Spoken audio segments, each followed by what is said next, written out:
Hey, good morning. It's Grace Duckworth with another video about yoga and wellness every day in December. One of my favorite things to teach people are the eyes in teas. This is something I learned in, I believe it was my level 3 training at Shoshone. It's a really great way to increase the strength of the lower trapezius, the rhomboids, take tension out of the neck, and help to bring a little bit more mobility to the shoulders.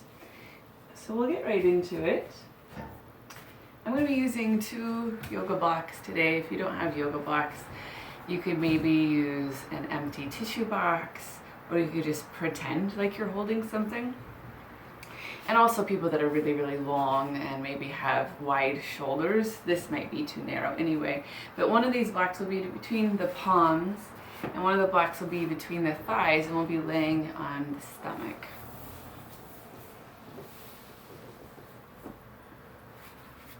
One between the thighs, and this is going to be a more narrow position, and the one between the palms will be a more wide position. And I'm going to drop my forehead down to the floor, and I'm going to keep it down. So it's different than Shalabhasana or locust pose. You're not lifting your head off the ground with your limbs.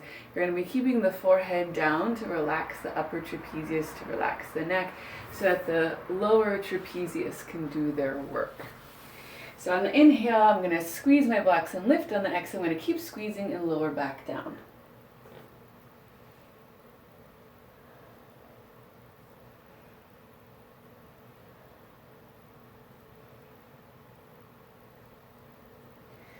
The thing here is a lot of the time people will change the way they hold the block, and instead of holding it between the palms flat, they end up gripping it with their fingers to try to lift higher.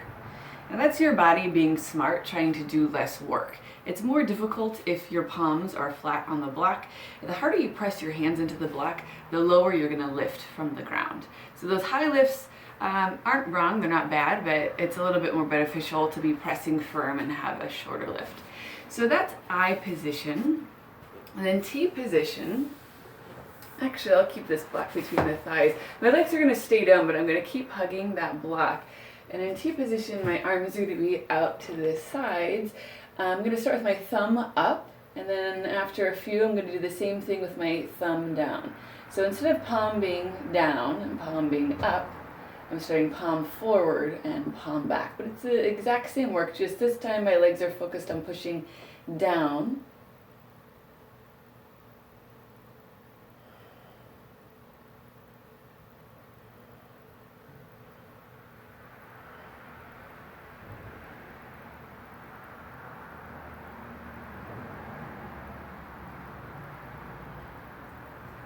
And same as I position, you're not really looking to get super, super high. You're just looking to stabilize and squeeze the rhomboids as best as you can without pulling the arms back, because that's the common misalignment with T pose is people try to go back to go higher up. And you're trying to keep the shoulder, elbow, wrist in a straight line when you're lifting and lowering from the belly.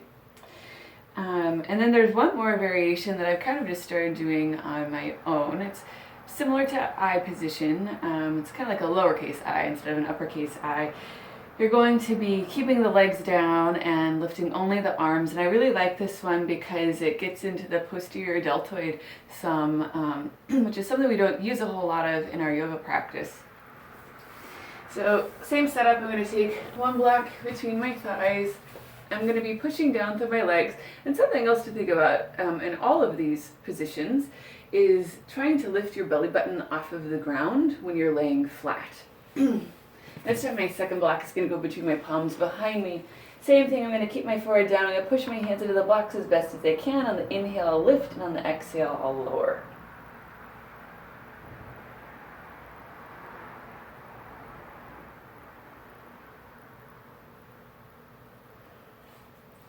And you can see from the back, it's especially hard to get any sort of height. So that one, it's a little bit more tricky to keep the palms flat. It's definitely understandable for people's fingers to kind of do more of the work and their wrist to wing out. But in time, you're trying to squeeze the palms more and more and more.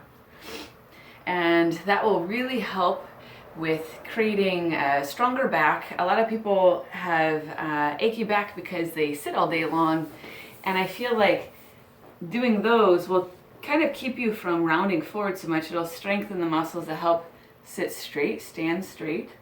Also really great to do to strengthen for a seated meditation practice.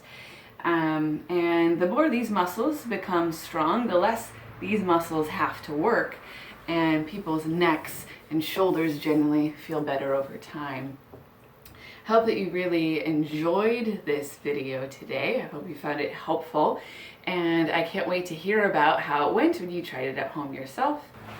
Let's make a smoothie. Okay, so I'm making a smoothie that I've been having a lot at the beginning of the day. By now, a lot of you know that I have a histamine intolerance, which means that I have to have a low histamine diet. I try to eat a lot of high quercitin foods. Quercitin is something your body naturally produces to help to kind of control the release of histamine in your body. So by eating high quercitin foods like apples and pears, you can help to increase the potential of the low histamine diet. So I'm just chopping up my Honeycrisp apple and Bartlett pear into smaller pieces, because my blender doesn't really do super well with big chunks.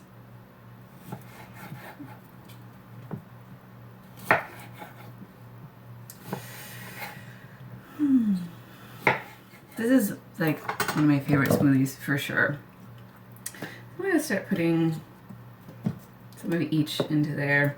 It's gonna fill up this little cup pretty quickly, but then once I blend it, I'll have more space to add again. And then I've pre-steeped some jasmine green tea, and I also put in a ginger tea in there as well. And I like to blend tea into my smoothies because I'm trying to get as much anti-inflammatory stuff into my body as well. And green tea is really high in antioxidants, which helps to lower inflammation. So I'm just gonna blend it up.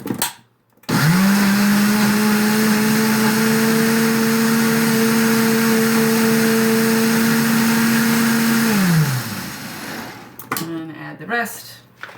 So the green tea is in there because of the anti-inflammation properties. I just like the taste of ginger and pear together, so that's why I added the ginger. It just tastes good. But also, I guess ginger is good for inflammation as well, now that I'm thinking about it. So extra anti-inflammation. Maybe use a little bit more tea. It's funny because when you blend things up like apple and pear, it's kind of like pulpy, I guess you could say. Ends up making it foamy, almost like a latte or something. Not like a latte, but it's kind of foamy.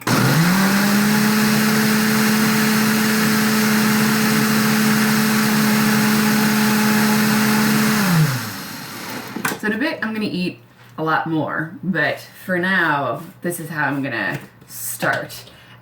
Again, like I mentioned before, by getting high quercetin foods in first, before eating my other foods that have little bits of high histamine food mixed into it. This will help to kind of calm my body down, because every time I eat, it produces a abnormal amount of histamine no matter what I'm eating. And by having this high quercetin smoothie first, hopefully it'll be a little bit easier to digest my other food later on.